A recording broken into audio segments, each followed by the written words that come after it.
कल तक मैंने कहा था लिपस्टिक औरतें नहीं लगाएं, लेकिन सारी कंपनियों ने जिम्मेदारी के साथ यह बयान लिखकर WHO को दे दिया है कि हम लिपस्टिक में खिंजीर की चर्बी, सूअर की चर्बी नहीं मिला रहे हैं। इस बयान के आ जाने के बाद मौलवी जर्जीस अब तुम्हें खुल के इजाजत देता है कि तुम अपने होंठों पर जितनी लिपस्टिक चुपड़ना चाहो चुपड़ो। मेरी मां बहनों, तुम्हें मेकअप से कोई मना नहीं करता। और जाओ, मौलवी जर्जीस एक जिम्मेदार मंच पर बैठकर, कुर्सी पर बैठकर तुम्हें जिम्मेदारी से कहता है तुम्हारे सामने कि तुम्हें मेकअप करने से मैं कभी नहीं मना करता हूं और न कर रहा हूं, शौक से करो। एक चीज की और इजाजत देता हूं, फेयर एंड लवली थोड़ी सी नहीं, पूरी की पूरी निकाल के लगा लो। मैं मना नहीं कर रहा हूं, जायज है तुम्हारे लिए। हैं? ये मौलाना क्या कह रहे हैं? हाँ, पाउंड्स की क्रीम पूरी निकाल के लगा लो। कल तक मैंने कहा था लिपस्टिक औरतें नहीं लगाएं, लेकिन सारी कंपनियों ने जिम्मेदारी के साथ यह बयान लिखकर WHO को दे दिया है कि हम लिपस्टिक में खिंजीर की चर्बी, सूअर की चर्बी नहीं मिला रहे हैं। इस बयान के आ जाने के बाद मौलवी जर्जीस अब तुम्हें खुल के इजाजत देता है कि तुम अपने होंठों पर जितनी लिपस्टिक चुपड़ना चाहो चुपड़ो। लेकिन याद रखना, सिर्फ अपने घर के अंदर, अपने शौहर के लिए। समझ रहे हो? अल्लाह के रसूल ने फरमाया कि मर्द की खुशबू वो है जो उड़ती हो और महकती हो, औरत की खुशबू वो है जिसका रंग दिखाई देता हो लेकिन उसकी खुशबू छिपी हुई हो। यानी औरत खुशबू लगाकर, परफ्यूम लगाकर घर से बाहर नहीं निकल सकती, चमेली का तेल लगाकर घर से बाहर नहीं निकल सकती, डाबर आंवला का तेल लगाकर घर से बाहर नहीं निकल सकती, खुशबूदार कोई चीज लगाकर घर से बाहर नहीं, क्योंकि औरत की खुशबू, औरत की जीनत उस खुशबू में है जिसकी खुशबू जाहिर ना होती हो, दूसरे को नहीं लगती हो और उसका रंग जाहिर हो। लिपस्टिक लगाइए, रंग जाहिर है। क्रीम पाउडर लगाइए, पड़ोस की औरत बता दे कि आज तो बहुत ज़्यादा लगी है, तुम तो काली थी, आज तो हेमा मालिनी लग रही हो। कोई हर्ज की बात नहीं है, खूब लगाओ, मैं मना नहीं कर रहा हूँ, लेकिन घर के अंदर औरत की ज़ीनत जाहिर हो जाए, शौहर को उसका रंग जाहिर हो, लिपस्टिक, लेकिन बाहर लगा के नहीं निकल सकती हो। बाहर लगा के निकलोगी तो पता नहीं, पता लगता है जैसे पता नहीं किस मर्द का खून चूस के आ रही है, बाहर नहीं। शौहर घर में है तो शौहर देख रहा है, ज़्यादा से ज़्यादा इतना सोचेगा कि मेरा खून चूसा, वो तो ज़िंदगी भर चूसती हो तुम, आज चूस लिया तो क्या हो गया, कोई मसला नहीं। औरत घर में लिपस्टिक भी लगा सकती है, क्रीम पाउडर भी लगा सकती है, जो चीज नहीं लगा सकती या नहीं कर सकती है वो सिर्फ ये है कि औरत अपने सर के बाल नहीं काट सकती है। इतने भी नहीं, इतने भी नहीं।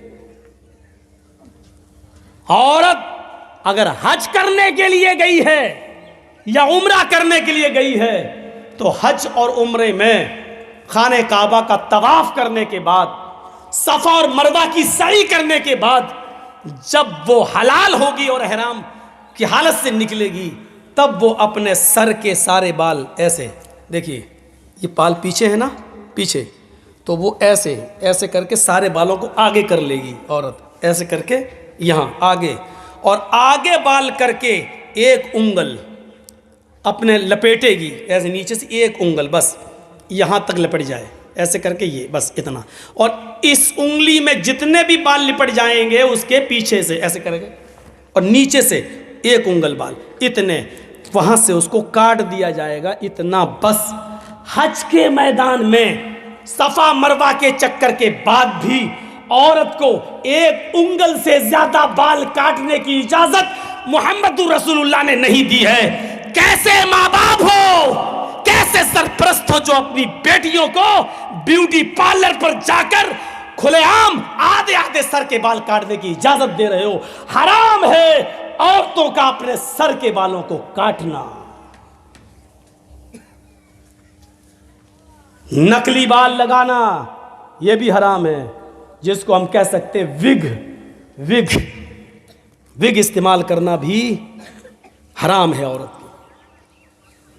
कुछ मौलाना लोग बाल को काटने की इजाज़त देते हैं। क्या कहते हैं?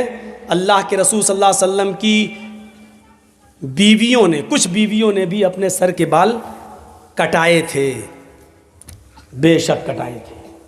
मौलवी जर्जीस इस बात को मानता है कि अल्लाह के रसूल सल्लल्लाहु अलैहि वसल्लम की कुछ बीवियों ने अपने सर के बहुत से यानी आधे से ज़्यादा आधे बाल कटाए थे। मैं मानता हूँ इस बात को, हदीस है, सही है, लेकिन आपको ये भी जानना चाहिए कि अल्लाह के रसूल की उन बीवियों ने वो सर के बाल कब कटाए थे। अल्लाह के नबी सल्लल्लाहु अलैहि वसल्लम ने फरमाया कि अल्लाह ताला ने मर्द को दाढ़ी से खूबसूरती दी है और औरत को सर के लंबे बालों से खूबसूरती दी है। औरत की जीनत उसके सर के बाल हैं और मर्द की जीनत दाढ़ी है। तो जो औरत की खूबसूरती हो उसको काटने की इजाजत अल्लाह ताला कैसे दे देगा? नहीं देगा। जब तक अल्लाह के नबी जिंदा रहे और इस दुनिया में बाहयात रहे, तब तक अल्लाह के नबी की किसी बीवी ने अपने सर के बाल नहीं काटे। मसला याद रखना। औरत की खूबसूरती शौहर के लिए, लंबे बाल वो शौहर के लिए रख सकती है, रखेगी, लेकिन अल्लाह के नबी के इस दुनिया से इंतकाल के बाद नबी की बीवियों ने कहा अब हमारा निकाह दूसरी जगह हो ही नहीं सकता है, क्योंकि हम दुनिया के सारे मुसलमानों की माएँ हैं और माँ किसी बेटे के साथ निकाह नहीं करती है। अब हम दुनिया में किसी भी मर्द के साथ जब निकाह नहीं कर सकते हैं, सब मेरी औलाद है, सब मेरे बेटे हैं, और अल्लाह के नबी अब जिस दुनिया में रहे नहीं, तो अब इस खूबसूरती का क्या फ़ायदा, अब इस जीनत का क्या फ़ायदा? मैं बनाओ सिंगार करूं तो किसके लिए करूं, ज़ेबो जीनत करूं तो किसके लिए करूं? ये सोच कर उन्होंने अपनी जीनत को ख़त्म करने के लिए, अपना बनाओ सिंगार को ख़त्म करने के लिए उनके सर के बाल उन्होंने कटाए। इसी तरीके से आज भी जो औरत शादीशुदा नहीं है या शादी नहीं करना चाह रही है, या उसने इरादा कर लिया है कि हम शादी नहीं करेंगे, या जिसका शौहर इंतकाल कर गया है, अब वो किसके लिए बनाओ सिंगार करे? तो वो अपने सर के बाल काट सकती है। ज़ेबो जीनत वो किसी के लिए इख्तियार न करे, वो कर सकती है, लेकिन अगर उसका इरादा ये है अभी नहीं, अभी तो मेरे शौहर का इंतकाल हुआ है, 2-4 साल के बाद मैं दूसरा निकाह कर लूंगी, तो फिर निकाह का इरादा हो तो फिर वो सर के बाल नहीं काट सकती है। औरत के लिए सर के बाल काटना जायज नहीं है, विग लगाना जायज नहीं है, नकली बाल जोड़ना जायज नहीं है। अपने सर के लंबे बालों की चोटी बना सकती है, उसकी चोटी बनाना जायज है, लेकिन माफ कीजिएगा सर के सारे बाल को इकट्ठा करके गोल बनाकर अपने सर पर रख लेना ये जायज नहीं है। घर के अंदर कर सकती है, घर के बाहर जूड़ा बनाकर बाल लपेट कर और इधर इकट्ठा कर लेना, क्लिप लगा लेती हैं और इतना ऊंचा कर लेती हैं, लग रहा है जैसे कुतुब मीनार अपने सर पे खड़ी कर दी इसने, या ऐसा लगता है जैसे टिल्लू पंप रख दिया हो मोटर।